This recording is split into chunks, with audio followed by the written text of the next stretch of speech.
வணக்கம் நண்பர்களே! எல்லாரும் எப்படி இருக்கீங்க? நானும் நல்லா இருக்கேன். 4 டேஸ்க்கு அப்புறம் இப்பதான் வந்து வானத்த தெளிவா பார்க்க முடியுது. இந்த மழைக்காலம் வந்துருச்சுனாலே ரொம்ப சிரமம் தாங்க. அதுலயும் இந்த வெள்ளப்பெருக்கெல்லாம் அதிகமாயிடுச்சு அப்படின்னா, கொஞ்சம் கஷ்டமா தான் இருக்கு. நெறைய இடத்துல வெள்ளப்பெருக்கு வந்து அதிகமாகி மக்கள் நெறையவே அவஸ்தைப்பட்டுட்டாங்க. எல்லாரும் பழைய நிலைமைக்கு மாறணும் அப்படின்னு சொல்லிட்டு கடவுள வேண்டிக்கலாம். இன்னைக்கு செவ்வாய்க்கிழமை காலையிலேயே வந்து வானம் தெளிவா தான் இருந்துச்சு. பெருசா மழைலாம் இல்ல. லேசான தூறல் இருந்துச்சு. அதுவுமே ஸ்டாப் ஆயிடுச்சு. ஸோ இன்னைக்கு வந்து குழந்தைக்கு ஸ்கூல் ஸ்டார்ட் பண்ணிட்டாங்க. அவனுக்கு வந்து லெமன் ரைஸ் வந்து பேக் பண்ணியிருக்கேன் லஞ்சுக்கு. அதுக்கப்புறம் ஒரு வாழைப்பழம் வச்சிருக்கேன். கொஞ்சமா நட்ஸ் வந்து ஸ்நாக்ஸ்க்கு வச்சிருக்கேன். வாட்டர் பாட்டில் ஃபில் பண்ணிட்டு, அவனுக்கு வந்து ஸ்கூல் ரெடி பண்ணிட்டேன். இன்னைக்கு லஞ்ச் பாக்ஸ் அவருக்கு வந்து ஒயிட் ரைஸ், அதுக்கப்புறம் பீன்ஸ் காரக்குழம்பு வந்து வச்சிருந்தேன். இது வந்து கொஞ்சமா தேங்காய் அரைச்சு ஊத்தி செய்ற காரக்குழம்பு. நல்லாருக்கும். பொரியல் எதுவும் செய்யல. ஆ ஸ்நாக்ஸ் மாதிரி குடுத்து விட்டுருந்தேன். வேர்க்கடலை ஸ்நாக்ஸ் குடுத்து விட்டுருந்தேன். அதுக்கப்புறம் ரசம் வந்து குடுத்துருந்தேன். கொஞ்சமா ஒயிட் ரைஸ், அதுக்கப்புறம் லெமன் ரைஸ் குடுத்துருந்தேன். இதுதான் லஞ்ச் பேக் பண்ணிட்டு, அ தோசைக்கு வெங்காய சட்னி வந்து செஞ்சிருந்தேன். இது வந்து நல்லாருக்கும். நல்லா அ எண்ணெயிலேயே வறுத்து எடுத்துட்டு, நம்ம வந்து மிக்ஸி ஜார்ல போட்டு அரைச்சு எடுத்துக்கலாம். ரொம்ப சூப்பரா இருக்கும்.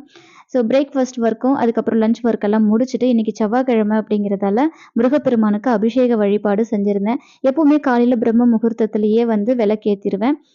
அபிஷேகம் வந்து செய்ய முடியாது. காரணம் என்னன்னா, எனக்கு இந்த ஸ்கூல் டைம்ல ஒர்க் அதிகமா இருக்கும். குழந்தைய ரெடி பண்றது, லஞ்ச் பேக் பண்றது, இந்த மாரி நெறைய ஒர்க் இருக்கும். அதனால காலையில அ கார்த்திகை மாதம் எப்பவுமே தீபம் ஏத்துவோம் இல்லையா? ஸோ பிரம்ம முகூர்த்தத்தில விளக்கேத்தி, ஏதாவது ஒரு நிவேதனம் வச்சு, சாம்பிராணி வந்து போட்டுருவேன். தூபம் காட்டிடுவேன் வீடு முழுக்க. அதுக்கப்புறம் நல்ல நேரமா பார்த்து அபிஷேக வழிபாடு செய்வேன்.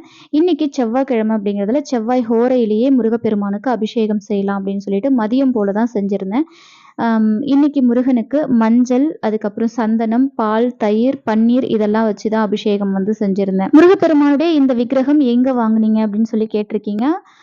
இன்ஸ்டாகிராம்ல மகிழ் ஹேண்டிகிராஃப்ட்ஸ் அப்படின்னு சொல்லிட்டு ஒரு பேஜ்ல வாங்குனது தான். லிங்க் ஷேர் பண்றேன் பாருங்க. ரொம்ப நேர்த்தியான சிலைங்க. ரொம்ப பிடிச்சிருந்துச்சு. பார்த்த உடனே வாங்கிட்டேன். உங்களுக்கும் கண்டிப்பா பிடிச்சிருக்கும் அப்படின்னு நினைக்கிறேன்.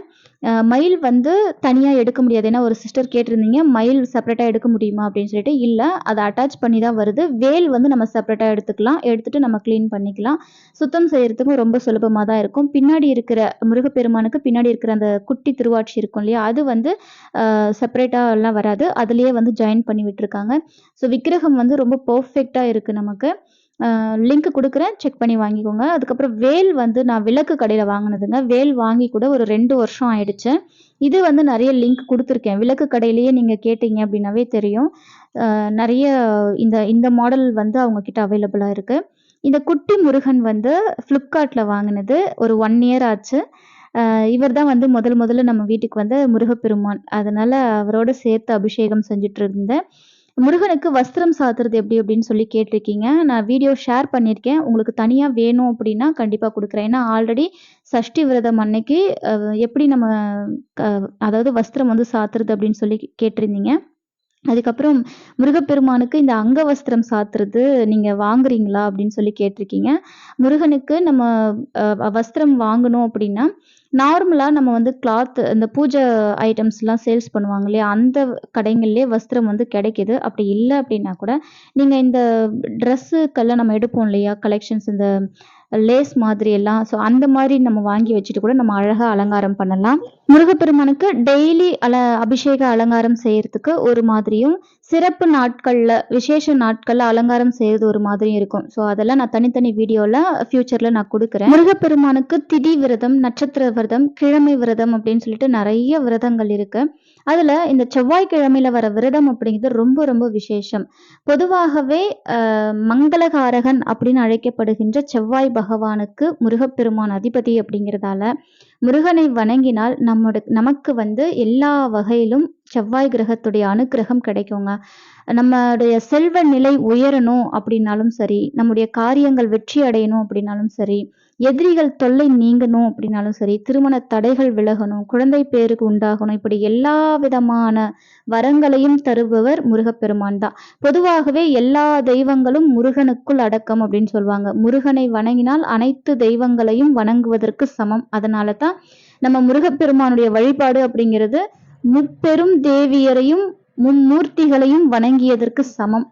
அதனால செவ்வாய்க்கிழமை தோறும் முருகனுக்கு விரதம் இருந்து வழிபாடு செஞ்சோம் அப்படின்னா நம்ம நினைச்ச காரியம் வெற்றி அடையும்.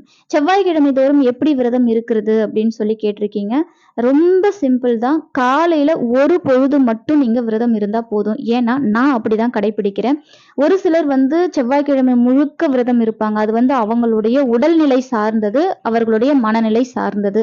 நம்ம டெய்லி ரொட்டீன் ஒர்க் பார்க்குறவங்க, வேலைக்கு போறவங்க இருப்போம். ஸோ இவங்களுக்கு எல்லாருக்குமே காலையில ஒரு பொழுது, அதாவது அன்னைக்கு காலையில எழுந்து குளிச்சு முடிச்சுட்டு நெத்தியில விபூதி அணிஞ்சு முருகான்ற நாமத்தை சொல்லி முருகனுக்கு விளக்கேத்தி வழிபாடு செய்ய ஆரம்பிச்சிடணும். காலையில ஒரு பொழுது விரதம் இருந்து மதியத்துல இருந்து நம்ம சாப்பிட ஆரம்பிச்சிடலாம். வீட்டுல வேல் வச்சிருக்கீங்க அப்படின்னா கண்டிப்பா செவ்வாய்க்கிழமையில, சஷ்டியில, கிருத்திகையில, அதாவது கார்த்திகை நட்சத்திரம் வரக்கூடிய நாட்கள்ல வேலுக்கு அபிஷேகம் செய்யணும். முருகன் விக்கிரகம் வச்சிருக்கீங்க அப்படின்னா அவருக்கும் சேர்ந்து அபிஷேகம் செய்யுங்க. எல்லா விதமான அபிஷேகம் செய்ய முடியல அப்படின்னா கூட எப்பவும் சொல்ற மாதிரி ஒரு டம்ளர் பால் வச்சு வெறுமனே பால் அபிஷேகம் மட்டும் செய்யுங்க, போதுமானது. இந்த கார்த்திகை மாதம் முழுவதும் நம்ம வீட்டுல தினசரி தீபம் ஏத்தி வழிபாடு செஞ்சுட்டு வர்றது சிவபெருமானுக்கும் முருகப்பெருமானுக்கும் உகந்தது அப்படின்னு நான் சொல்லியிருக்கேன். நம்ம ஆல்மோஸ்ட் கார்த்திகை மாதம் நிறைவு பகுதியான கார்த்திகை தீபத்தை நோக்கி வந்துட்டு இருக்கிறோம். கார்த்திகை தீபம் பத்தி கேட்டிருக்கீங்க. வீடியோ சீக்கிரமே ஷேர் பண்றேன்.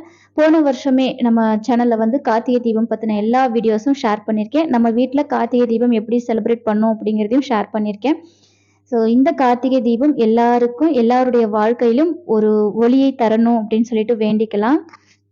இன்னைக்கு முருகனுக்கு ரொம்பவே அழகான ஒரு அலங்காரம் செஞ்சிருக்கேன். முருகனுக்கு வஸ்திரம் சாத்துறது ரொம்ப ரொம்ப எளிமையான விஷயங்க. கண்டிப்பா நான் வீடியோ ஷேர் பண்றேன். ஏன்னா நிறைய பேர் கேட்டுட்டே இருக்கீங்க.